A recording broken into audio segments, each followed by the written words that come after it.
নমস্কাৰ ষ্টুডিঅ'ৰ মুজাত মই মিনহাস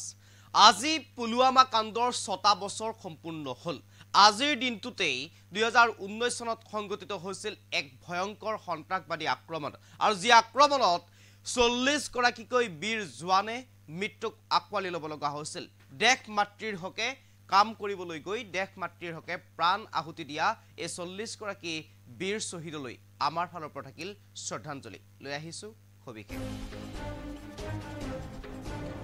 আজি ৬ বছৰ সম্পূৰ্ণ হ'ল পুলৱামা কাণ্ডৰ ৬টা বছৰ আজি অতিক্ৰম কৰিলে সন্ত্ৰাসবাদীৰ আক্ৰমণত শ্বহীদ হৈছিল ৪০ জনকৈ বীৰ জোৱান সন্ত্ৰাসবাদীৰ আক্ৰমণত ৪০ জনকৈ বীৰ জোৱান শ্বহীদ হৈছিল প্ৰতিজন ভাৰতীয়ক কন্দুৱাই একেলগে মৃত্যুক আকোৱালি লৈছিল ৪০ গৰাকীকৈ বীৰ জোৱানে জম্মু কাশ্মীৰৰ জম্মু শ্ৰীনগৰ ৰাষ্ট্ৰীয় ঘাইপথত সন্ত্ৰাসবাদী আক্ৰমণত হেৰুৱাইছিল প্ৰাণ এই ৪০ গৰাকীকৈ বীৰ জোৱানে সন্ত্ৰাসবাদী সংগঠন জৈশ-ই মহম্মদে কৰিছিল এই ভয়ংকৰ আক্ৰমণ আৰু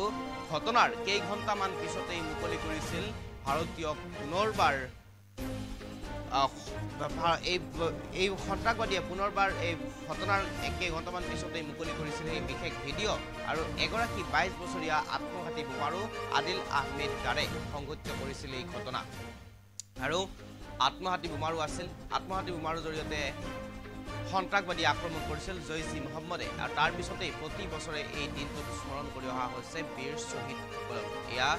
সেই তেতিয়াৰ দৃশ্য এই দৃশ্যাংশ আমি দেখুৱাইছোঁ এনেদৰে পুলৱামাত সংঘটিত হৈছিল ভয়ংকৰ সন্ত্ৰাসবাদী আক্ৰমণ আৰু এই সন্ত্ৰাসবাদৰ আক্ৰমণতেই একেলগে ৪০ গৰাকী বীৰ জোৱানে মৃত্যুক আকোৱালি ল'ব লগা হৈছিল আৰু ৪০ গৰাকীকৈ বীৰ জোৱানে মৃত্যুক আকোৱালি লৈছিল সন্ত্ৰাসবাদী আক্ৰমণত আত্মঘাতী বোমাৰু আছিল আত্মঘাতী বোমাৰুৱে ৪০ গৰাকীকৈ বীৰ শ্বহীদক জম্মু শ্ৰীনগৰ ৰাষ্ট্ৰীয় ঘাইপথত আক্ৰমণ কৰিছিল আৰু তেতিয়াই মৃত্যু হৈছিল ৪০ গৰাকীকৈ বীৰ জোৱানে আৰু আত্মঘাতী বোমাৰু আদিল আহমেদ দাৰে সংঘটিত কৰিছিল এই ঘটনা আৰু তাৰ পিছতেই প্ৰতি বছৰতেই আজিৰ দিনটোত স্মৰণ কৰি অহা হৈছে এই ৪০ গৰাকীকৈ বীৰ জোৱানক আৰু জম্মু শ্ৰীনগৰ ৰাষ্ট্ৰীয় ঘাইপথত আক্ৰমণ কৰা হৈছিল এই সন্ত্ৰাসবাদী আৰু জৈশ-ই মহম্মদ নামৰ সন্ত্ৰাসবাদী সংগঠনটোৱে লগে লগেই দায়িত্ব স্বীকাৰ কৰিছিল আৰু ভিডিঅ' প্ৰকাশ কৰিছিল আৰু তাৰ পিছতেই এক প্ৰকাৰ প্ৰতিগৰাকী ভাৰতীয়ৰ তেজ গৰম হৈ উঠিছিল সেই ভিডিঅ' দেখি এই সন্ত্ৰাসবাদী আক্ৰমণত শ্বহীদ হৈছিল ৪০ জনকৈ বীৰ জোৱান আৰু সেই তেতিয়াৰ পৰাই আজিৰ দিনটোত সম্পূৰ্ণ হ'ল ৬টা বছৰ আৰু এনেদৰে ৰাষ্ট্ৰীয় ঘাইপথত পৰি ৰৈছিল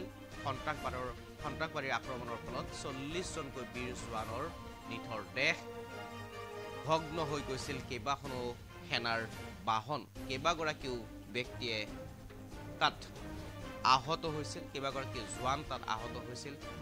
৪০ জনকৈ জোৱান তাৰ মৃত্যুবৰণ কৰিছিল ৪০ জনকৈ জোৱানে মৃত্যুক আকোৱালি ল'ব লগা হৈছিল আৰু সেই ঘটনাৰ আজি ৬টা বছৰ সম্পূৰ্ণ হ'ল